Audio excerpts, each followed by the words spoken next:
Sri Sukadeva Goswami said, Bhadrashrava, the son of Dharmaraj, ruled the tract of land known as Bhadrashravarsha, just as Lord Shiva worshipped Sankarshana in Ilavrtavarsha. Bhadrashrava, accompanied by his intimate servants and all the residents of the land, worshipped the plenary expansions of Vasudev known as Hayasirsha. Lord Hayasirsha is very dear to the devotees and is the director of all religious persons. Fixed in topmost trance, Bhadrashrava and his associates offer their respectful obeisances to the Lord and chant the following prayer. So, Hayasirsha is offered this following prayers. Bhadrashravacha Om Namo Bhagavate Dharmayatham Vishodhanaya Nama Iti. The ruler of Bhadrashrava and his intimate associates utter the following prayers. We offer our respectful obeisances unto the Supreme Lord, the reservoir of all religious principles, who cleanses the heart of conditioned soul in the material world. Again and again, we offer our respectful obeisances. Prabhupada is writing. Foolish materialistic person do not know how they are being controlled and punished at every step by the laws of nature. They think they are very happy in the conditioned state of middle life, not knowing the purpose of repeated birth and death. Therefore, Bhagavad Gita Krishna described Namam Duskutano Muda.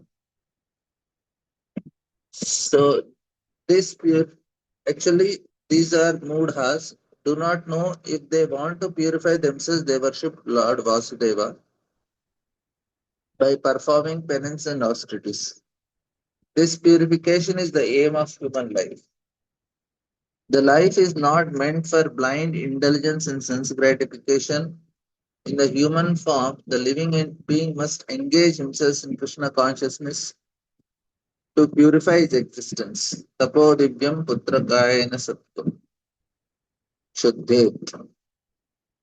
So, yasmat brahma saukyam tanantam to get real happiness. So, and so Prabhupada is telling that this is what should be the purpose. People should know why they are living and for what they are living. That should be very clear.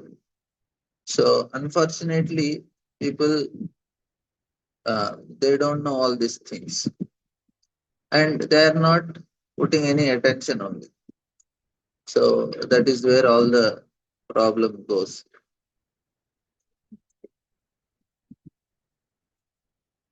Means they're okay with what is happening to them. So that is the biggest. Yeah, this is the maximum volume. Maybe because of uh, what do you say? The fan, the volume is less only, I think.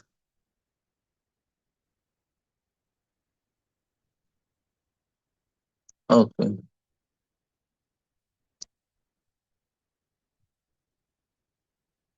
So we'll see some prayers. Like this is what they are telling. Aho vichitram bhagavat vicheshtitam ganantam janoyam hi mishanna pashyati ध्यायन् असत्यैर्विकर्मसेवितौ निहृत्य पुत्रं पितरं जिजीविषत्. Alas, how wonderful is that the foolish materialistic does not heed the great danger of impending death. He knows that death will surely come, yet he is nevertheless callous and neglectful. If his father dies, He wants to enjoy his father's property, and if his son dies, he wants to enjoy his son's position as well. In either case, he heedlessly tried to enjoy material happiness with acquired money. So Prabhupada is going to write his purport. He says that materialist happiness means to have good facilities for eating, sleeping, sexual intercourse, and defense. Within this world, the materialistic person lives only for these four principles of sense gratification, not caring for impending dangers of death. After his father's death, the sons try to inherit his money and use it for sense gratification. Similarly, one whose son dies try to enjoy the possessions of his son. Sometimes the father of a son, dead son, even enjoys his son's widow. Materialistic person behave in this way. The Sukadeva Goswami says, how wonderful are these pastimes of material happiness transact by the will of Supreme Lord. So, matlab, you see how Prabhupada has to write in the commentary of Bhagavatam such things because they are happening in this world. So, in other words, materialistic person want to commit all kinds of sinful activities, but without the sanction of the Supreme Lord, no one can do anything. Why does the Supreme Lord permit sinful activities? The Supreme Lord does not want any living being to act sinfully, and he begs him through his good conscience to refrain from sin. But when someone insists upon acting sinfully, the Lord sanctions to act at his will. Matta smithar jnanam apohanam cha. So the even intelligence to act in a sinful way is also given by the Lord because the living entity want it. No one can do anything without the sanction of the Supreme Lord. That is so kind that when the conditioned soul persists in doing things, the Lord permits the individual soul to act at his own will. According to Vishwanath Chakra Thakur, son always outlives their father in other planetary systems and other lands in the universe, especially on Sargaloka. However, on this planet Earth, a son often dies before his father, and materialistic father is pleased to enjoy the possessions of his son. Neither the father nor the son can see the reality that both of them are awaiting death. When death comes, however, all their plans for material enjoyment are finished. So, in reality, they cannot enjoy anything. It is only mental concoction. Mano uh, Rathi. So, it is just mentally they are feeling that there is enjoyment, and that is forcing them to do such sinful activities. And of course, when they get punished, it is not soul that is punished. It is the subtle body is only punished because the soul identifies with it. It will also suffer like that.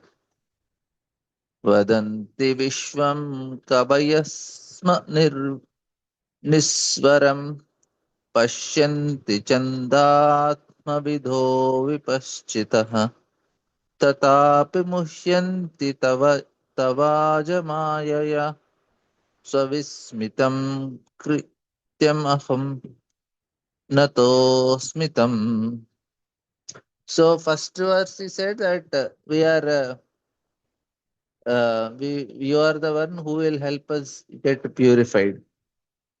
In the second is telling how the living entities want to enjoy in this material world. And now the third verse it says, O unborn one, learned Vedic scholars who are advanced in spiritual knowledge certainly know that this material world is perishable and as do other logicians and philosophers. In trance, they realize the factual position of this world and they preach the truth as well. Yet, even they are sometimes bewildered by your illusory energy. This is your own wonderful pastimes. Therefore, I can understand that your illusory energy is very wonderful. I offer my respectful obeisances. So this is theoretically we also understand. We also know Prabhuji, this we know it. But our knowing is theory. When it is said, it is practical realization. And when we hear from their realization, it changes our heart. So in trance, they realize the factual position of this world. So that is, and they preach the truth as well. So when they speak, we will discuss this point maybe more elaborately. Maybe tomorrow I'll give some presentation on it. This factual realization. See, what happens is maybe I will share the notes for you on this. It's a very nice understanding. So there are five types of vrittis are there. So that explains different ways of seeing this world.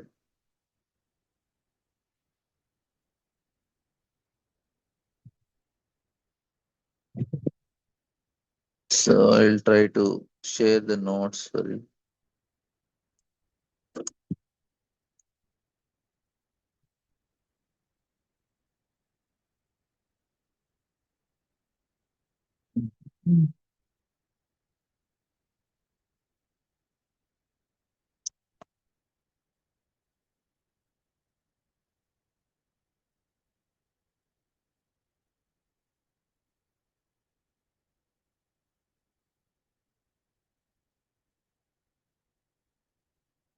So this is from Vedas, no, they categorize the five functions in which the conscious mind operates.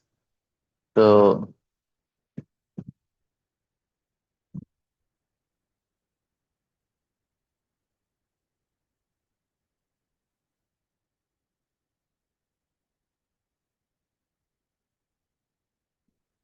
I will just give me a second. I'll share the notes. It's a very nice point to.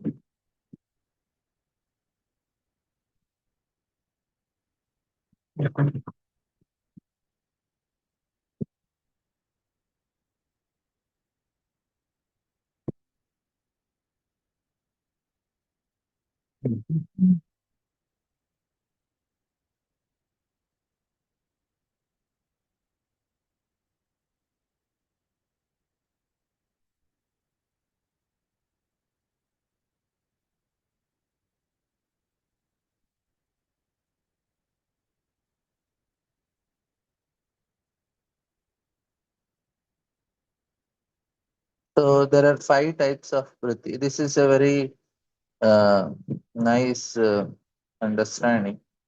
This is from the Yoga Sutras, how they explain. Of course, it is actually given in Bhagavatam also. Uh,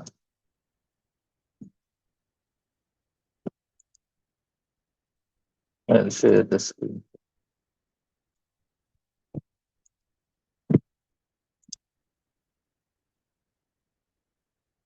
So Vedic tradition, so you're able to see it. So Vedic tradition took this observation seriously that five categories, fundamental modes in which the conscious mind can operate. So these modes are called uh, five vritti, the five waves in the mind. And understanding them changes everything because once you know the five ways our mind can operate, you can begin to recognize when one is running right now. And that recognition is the foundation of every genuine practice of inner transformation. So, why it matters? The mind of our mental life. So, I'll not put these things. So, yeah, this is from Yoga Sutras and Bhagavatam. So, first with this pramana, correct perception. So, why I'm telling is because these prayers, when they are speaking at a different level. When we are telling it, it's a different level. So, that difference we should know clearly. So first, Vritti, this is pramana, the correct perception. The first and the most fundamental type of mental activity is called pramana, which means correct, accurate perception of reality. So from this level, the the what do you say, the prayers of Bhagavatam are at this level. The speakers they are directly, and the mind at its best. So, and this is what is happening when you look something and see it clearly without distorting overlay or old fears. Without the, so now it is not distorted overlay of old fears, without the coloring of wishful thinking. There is no fear thinking. Without the noise of automatic judgment and comparison, you simply see what is actually there. So, because their heart is purified, that's why they are able to do all these things perfectly. Now, simple examples like, so if we meet someone for the first time at a party or function or temple, in a moment of genuine pramana, you see them clearly, their actual expression, their actual energy, what they actually say, and how actually they. So, your response, you're responding to them to what is genuinely present rather than your mental story. Of course, it happens mental story immediately. So, so why is it most important of all the Vritti? So, the quality of genuine, accurate recognition is Pramana operating, because in entire project of karma transformation, the whole point of every spiritual practice we are exploring ultimately aims to one thing. What is that? Seeing reality more and more clearly. We say na pashyannapi na pashyati. They see but they cannot see. What they are not seeing, they are not seeing the reality. Not constructing better stories about reality, not feeling better about reality, but actually perceiving what is actually there and increasing accuracy and decreasing distortion.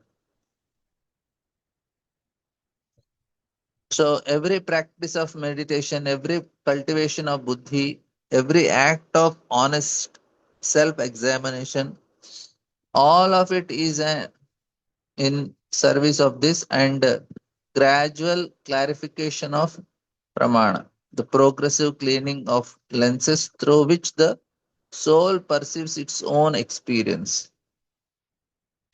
So this is here Vedic teaching established at the outset that human mind is capable of correct perception. So these prayers which they are giving, na, that is the correct perceptions. Give everything we have explored about how through samskaras and vasanas, distorted ordinary perceptions, one may despair and conclude that genuine clarity. So, and actually, most of the times, what happens, see, when I am looking at a person, I already have a perception about it, because if I look at person, if face is not looking good, immediately I have certain person. He must not be good person. Why did I get that? Because I already have some distortion. So if this type of face means he's not a good person, like that. So I had certain experience of that face. Second, with this viparyaya, distorted perception. So which means incorrect, distorted or mistaken perception of reality. So this is what is second one which we are discussing now. So I already have something and perceiving something other than what it is actually. So the example that is given is we are seeing a rope as a snake. So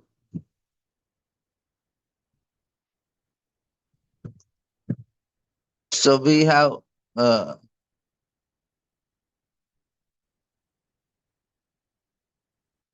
So you send message to someone you care about, an hour past, 2 hours, no reply. So the mind immediately it starts begin to generate interpretation. They are ignoring me, they are angry about something, maybe I said something wrong last time we talked, they are probably talking to other people, but no time to me, they don't really care me. So now by the time the person replies, 3 hours are gone, and after that the person is replying with apologetically explaining that they were stuck in a long meeting, or with when the phone is turned off.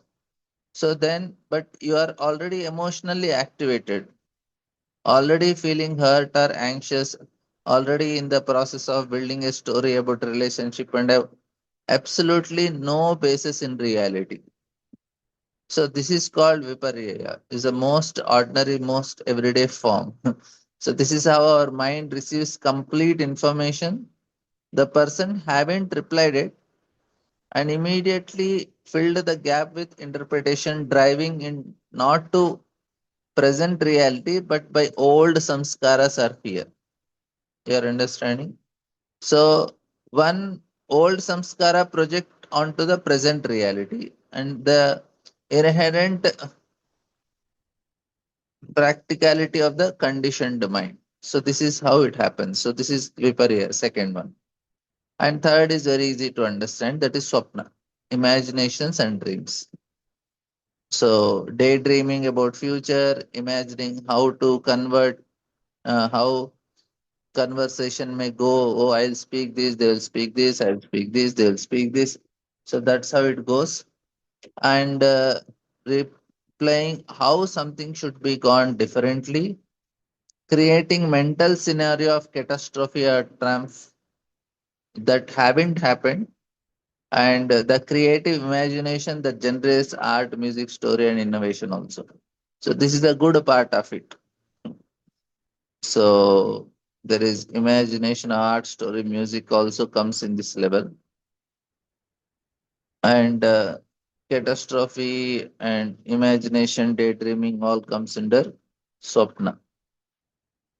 So mind does not automatically distinguish between imagined and actual experience in terms of its emotional and sanskaric impact. And the fourth one is called smriti or memory. So the re-engagement of consciousness with past experiences. So this seems straightforward. So memory is mental function, but Vedic teachings have something very specific and very important to say about memory.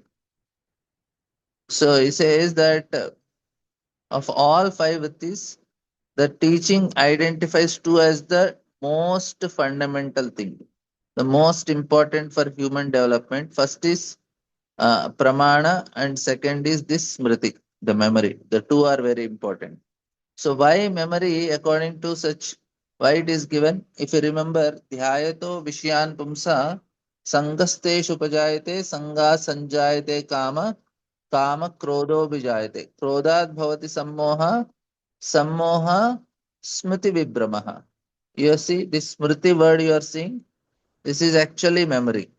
Is the most important thing, uh, along with pramana.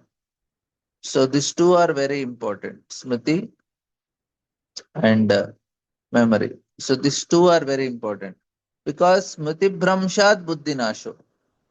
So when memory is lost, then we say buddhi is lost. Say I want to do certain things, means I am supposed to not to do certain mistakes, but still I am doing it because I lost my memory. Like when you chastise somebody when he did wrong, what is the chastisement mother gives or teacher gives? Arey, what happened to your intelligence? Why did you behave like that? So, in India they say, no, what happened? What happened to your buddhi? They say. Why? Because that's a memory that is trained. And most important part is memory only for us. What they do in Vedic time is make children memorize all the scriptures till the age of 12, 13. At the age of 7, they make them start memorize. They may not know the meaning, but memorization is important. After 12, they start explaining the same thing with making them understand the meaning. Because they already memorized and they know the meaning, they start recollecting it. And if you remember, this shloka is also a very famous shloka. Ahara Shuddha Sattva Shuddhi. Sattva Shuddho Dhruva Smriti.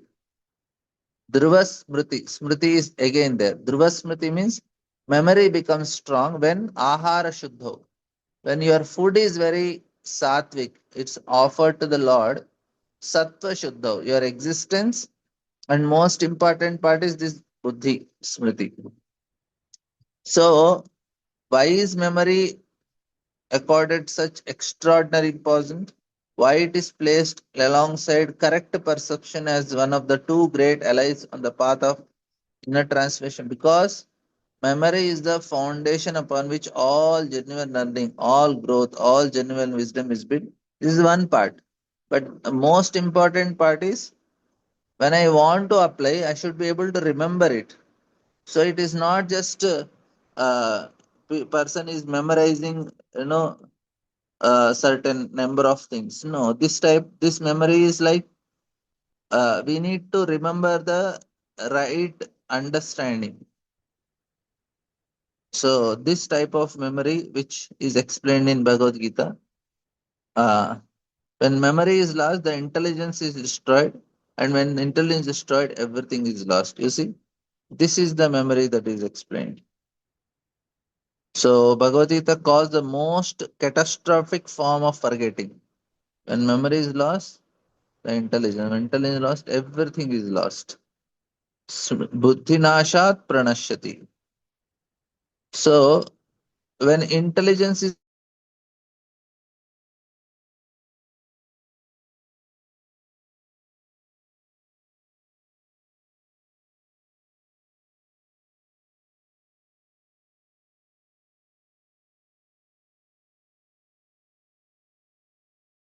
is lost. Who's our screen?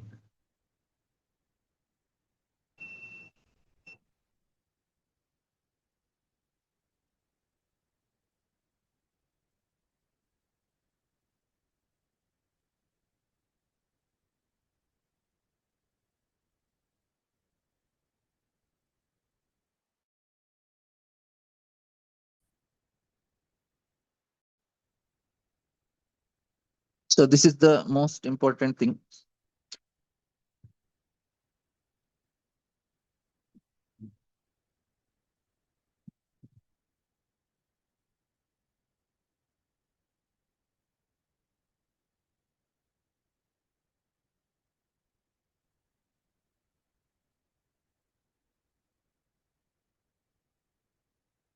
Yes, yes. We are coming to last, Shruti.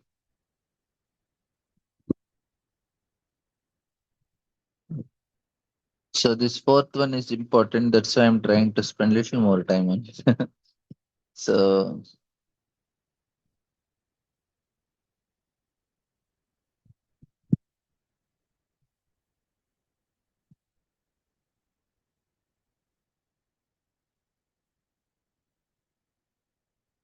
just a second. I'll share the screen for you. There was some power cut here.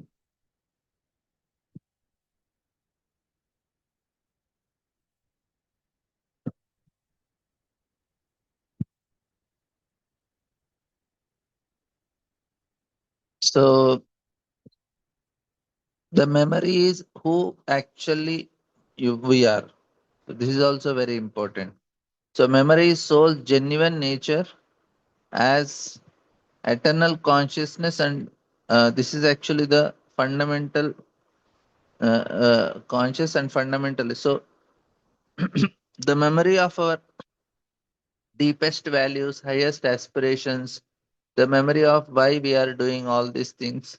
So this is all the part is there.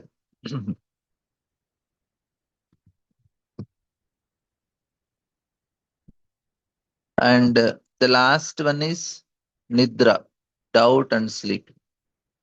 So this is which primarily means sleep, but in it is also means uncertainty and obstruction of clear awareness. So both are there.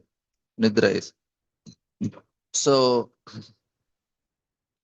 so mind is caught between complete interpretation, unable to settle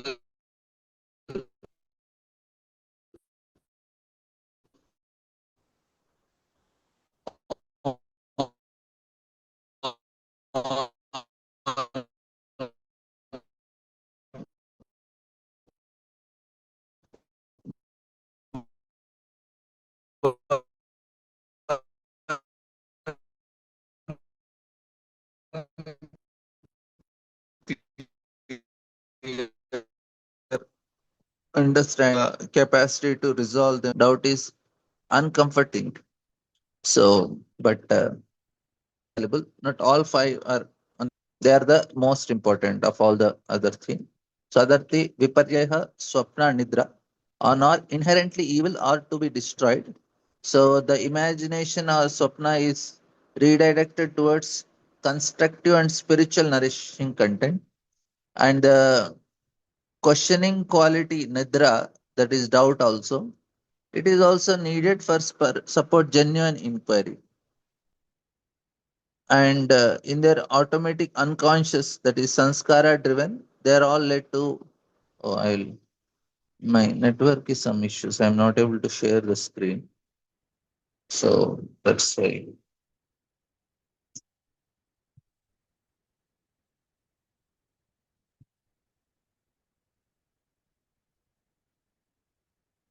That is network issues.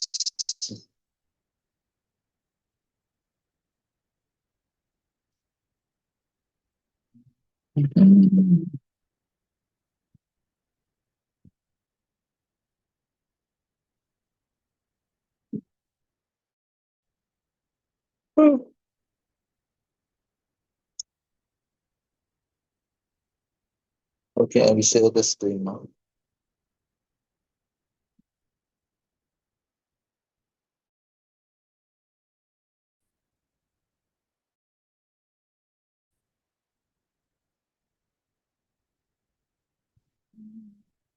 I wanted to share some more notes in the next, which are related to next verses. So definitely, please join on Monday to more interesting notes, such related notes.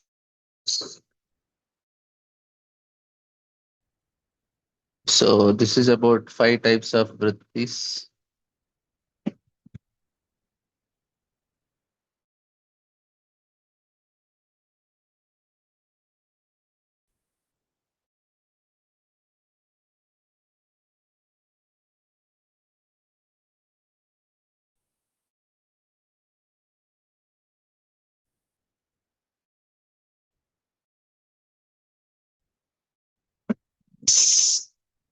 Yeah. So and Smriti, and then Vipar five things.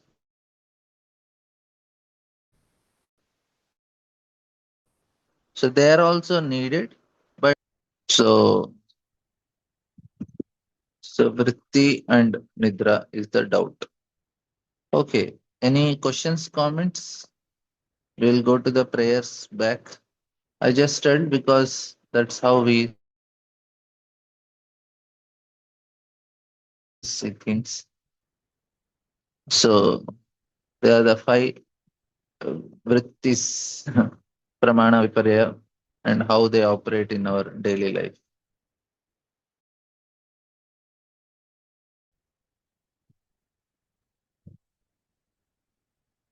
So pramana will show clarity and accurately, and viparya shows through the lens of old samskaras, swapna perception going and uh, dissociably wrong and stumbling over words, forgetting things. Smriti is uh, may remind about us if it is healthy and clear, and Nidra is may leave you caught in unresolved uncertainty. So, Okay, so we will come back to our. But if you have any questions, comment on this. You can ask.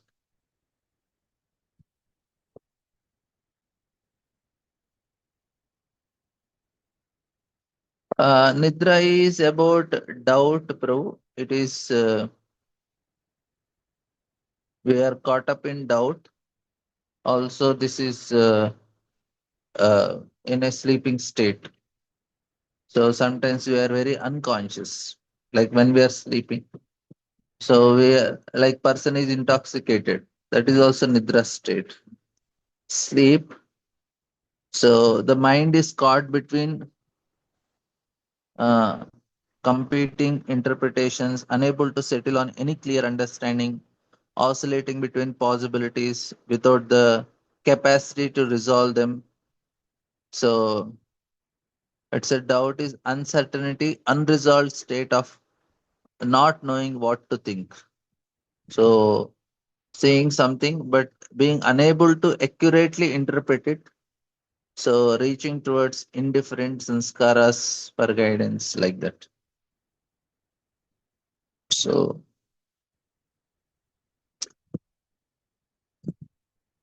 any other questions? So in prayers, in what context did you? Yeah.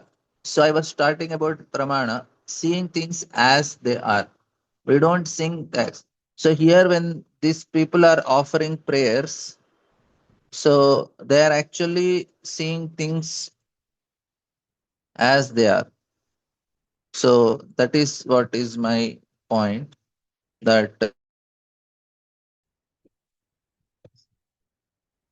so when these great personalities are offering prayers,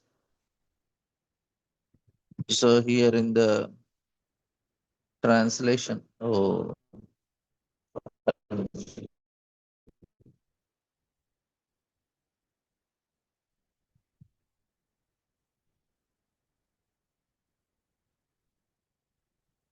so all the prayers, they're actually seeing what is happening. They're not just theoretically giving some information. So that is the main difference there. So it is not some theoretical knowledge. That is what was my point. So the vritti is very clean there for them. For us, it may not be clean. So we are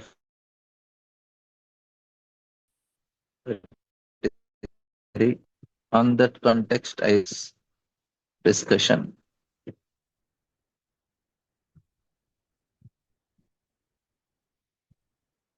Our vritti is distorted. So we may know it theoretically, but not correct. Any other questions? Are vritti helping or deteriorating to bhakti? We have to change. Vritti is basically thought process. So I'll tell you what vritti is in detail. So this is a big topic, but I will try to give a brief understanding of everything. So, which is the most important understanding of the karma cycle.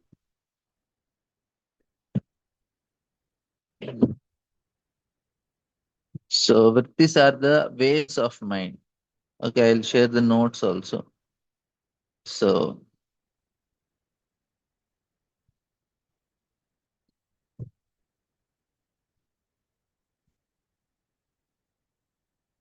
say you think about last time you are really stressed about something. Maybe it is an exam coming up, a conflict with a friend, or some with wife, husband, or something uncertain is happening at home.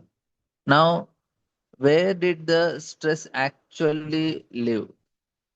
Now, in the exam paper, that was just sitting somewhere completely neutral. So, exam paper is not having stress. Not in the friend, there is any stress, or wife or husband. They were just being themselves. Now, in the external situation, which was in itself just a collection of facts, now the stress lived in our mind. That is where, in the thoughts that keeping circling around the situation. What will happen if you do this? What will happen if you do this? So, in the mental replaying of what might go wrong, in the imagined conversations, the feared outcome that kept multiplying. So, in the restless churning, it's never quite settled. Our mind is always caught in the loop and it cannot escape also. We all have this experience. We are thinking today exam results. So what will happen? What will happen? What will happen? So often involuntarily movement of thoughts, worries, desires, mental patterns, and this is actually what Vedas called as vritti. So vritti is not just uh, it is the single most uh, practical useful thing to understand about our mind. So, like say, we have sanskaras and vasanas, and then there is vritti. Vritti is thoughts operate at a level at least at the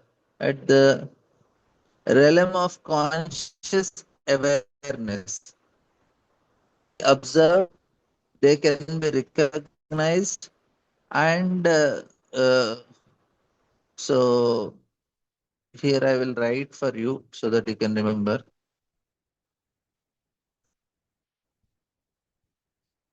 Hope you are understanding.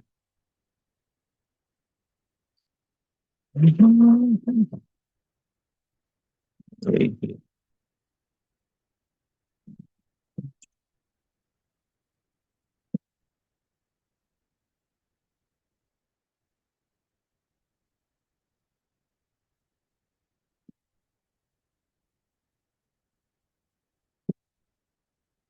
So, vritti means wave or whirlpool.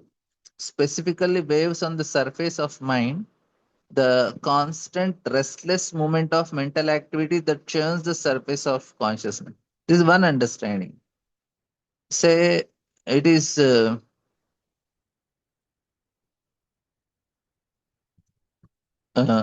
it's not only thoughts like that, it is also justification of our actions also. So that is also vritti only. Vritti is basically our mind exactly works like mental waves. Vritti are churning repeatedly and violently clearing perceptions because almost so clear perceptions becomes impossible. So like say I did certain action, now I justify it. Where does the justification come? That is vritti only. Why are you like this? Yeah, what can be done? This is the way I am. So the justification is vritti. Yoga is telling of the waves of consciousness. So settling of so this is all vritti and more understanding is also there. If you want, I can explain it. So there are, according to modern science, there are beta waves, alpha waves, theta waves, delta waves. They're all electric waves. They're actually vritti only. And why fear creates the biggest wave is fear wave.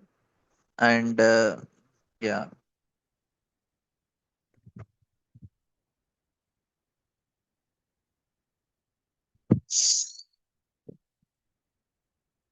any other questions, comments on this?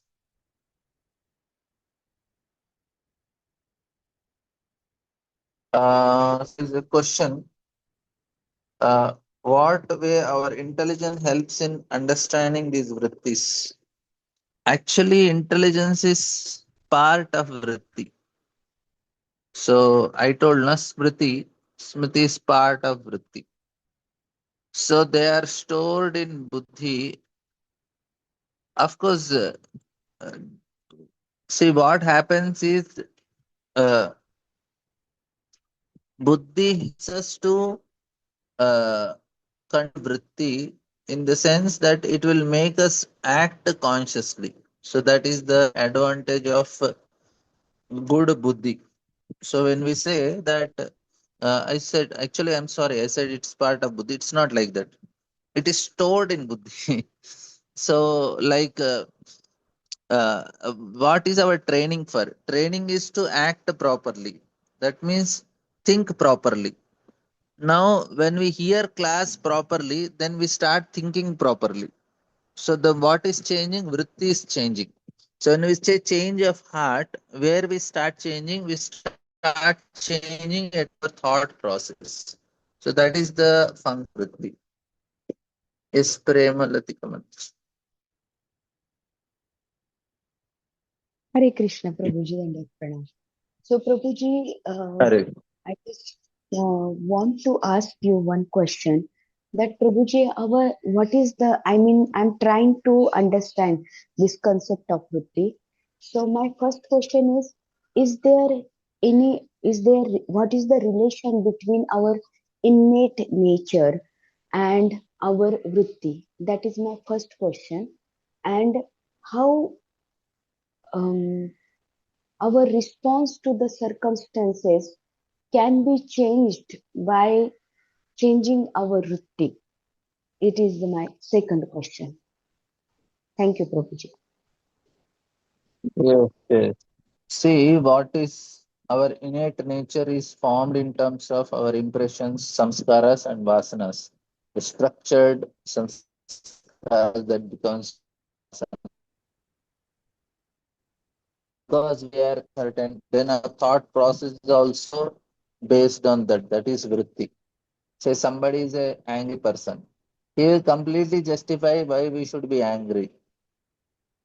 Like say somebody is very greedy, somebody is generous.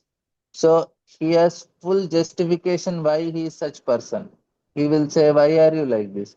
Array, without becoming angry, na, you cannot get your things done only in this world.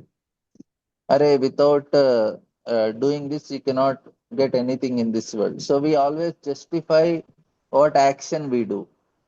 So why we do certain action? Because we are that personality. That is our vasanas. And when we justify what we are, that is our vritti. It's like that. So the change in ourselves is actually change in vritti only. So we should change our vritti. That means the thought process. That means now first I should know that anger is wrong. Then only I will change it. Spirituality is good. I should know it. Then only I will change it. Otherwise, why will I work on changing? So that is the point. So we have to work on changing our uh, thought process. So I will elaborate on these things more detail. I will explain with the notes. Maybe on Monday I will again elaborate because you need to know little sanskaras and vasanas how they are formed, and then Vitti becomes very easy. So, okay, Mataji. Thank you, Prabhuji.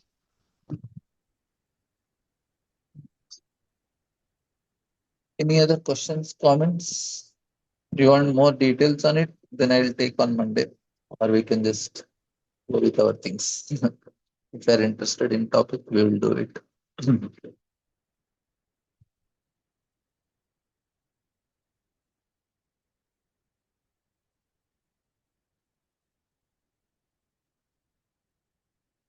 Yeah, yoga means